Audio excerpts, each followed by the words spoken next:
Greetings, folks. I'm Guy Allen from Unique Cars magazine. With me, of course, young Mark Higgins.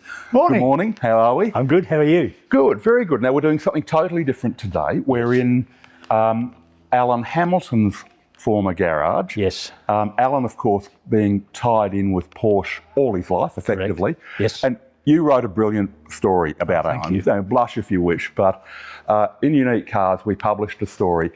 And it was a profile of Alan Hamilton. And Mark went to extraordinary lengths and trouble, and it's available online. And one of my favourite opening lines in your stories came out of this one, where it's 3 years after Porsche began operation. Right. An Australian pump manufacturer wanders in and asks for the national franchise. What's more, he gets it. Correct. And that was Norman Hamilton, which was Alan's father. Yeah. Okay? So that's a very roundabout introduction, but this is the star of the show. Okay, so tell us a little bit about it, please. Okay. This is from the estate of Alan Hamilton. Alan sadly passed away earlier this year.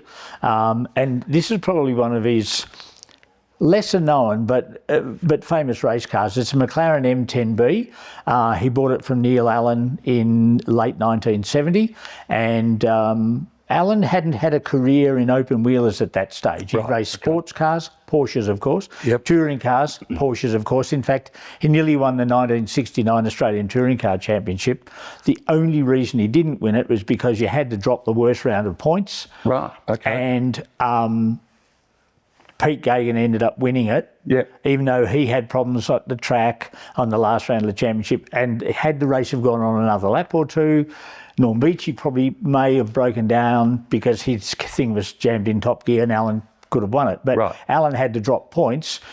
Pete had already retired once, so he had no points to drop, so he could drop his worst round. Anyway, 1971, Alan's decided, I'm going to have a crack at open wheelers. And he was a gun driver, clearly. Okay. So he bought this McLaren M10B off Neil Allen. Came third in the Australian Grand Prix. Wow. Okay. And don't forget, Formula 5000 back in those days, was not only the premier class in Australia, but there'd be 25 of these monsters on the track.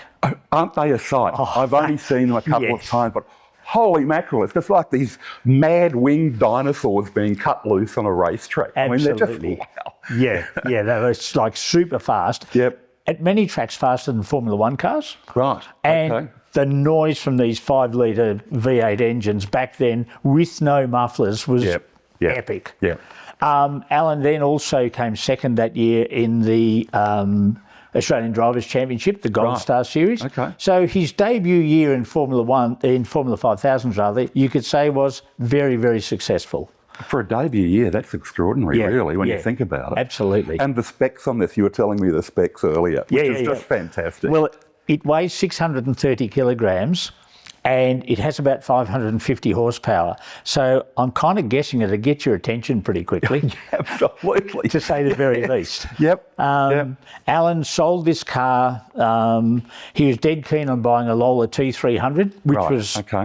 I mean, McLaren sort of started Formula 5000s, I guess, with the M10A. Frank Maddich bought that here first.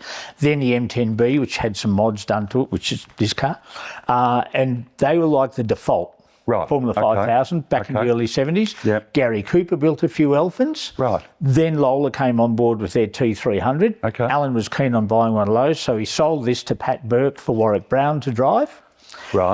The Lola deal fell through, so Alan had to wait a few more years till 76 and he bought from Team VDS the Lola T430, which, oddly enough, Warwick Brown actually raced and won the Tasman Series in the 1970s. So Alan raced that until he had a very bad accident at Sandown in it in 78, which put an end to his racing career as such. But this car is just... Alan found it years and years later. I love this. He's basically bought his own car back by mistake, hasn't he? Well, he has, because there were two McLarens for sale. He bought them both. One he believed was his old car and one he believed was Kevin Bartlett's car. So, and earlier, of course, Neil Allen had sold one car to Kevin and one car to Alan. So Alan's got the two, and Alfie Costanzo drove this car but crashed it at Sandown. It was then they realised that, no, this car wasn't the Kevin Bartlett car. It was actually Alan's old car. Right, okay. So Kevin's car eventually got sold off to Dan Ricciardo's dad. Okay. Now, I don't know if he drives it, if it's just sitting in the shed at home for Dan to drive when he gets old or what, I don't know. But they repaired the car after Alfie crashed it at Sandown. Yep. And it's, if you want to buy a McLaren M10B or a Formula 5000 and go historic racing, this is the one, because it's got a new tub, new wheels, new engine, new gearbox, fresh suspension, and have a look at it. It's ready to rock and roll. It's ready to rock and roll. Okay. And rock and roll it certainly does. Fantastic. Yeah, so it's a great car, and of course Doningtons will be selling it in the next coming months as part of the sale of the estate. So it'll be. I tell you what, it's it brings back some memories for me too, because when Alan first got this car, I was 10 years old. I went to Porsche Australia with my dad, and we saw the car for the first time, and I immediately said, "Mr. Hamilton, can I jump in and have a seat?" Absolutely, jump in, don't put your hands there, jump in. So I jumped in and sat in it when I was 10. So it does bring back a few memories for me too. I wonder if it still fits. I would love to have a sit in it. Maybe I'll get permission from the family a bit later on, and maybe I can squeeze myself in there.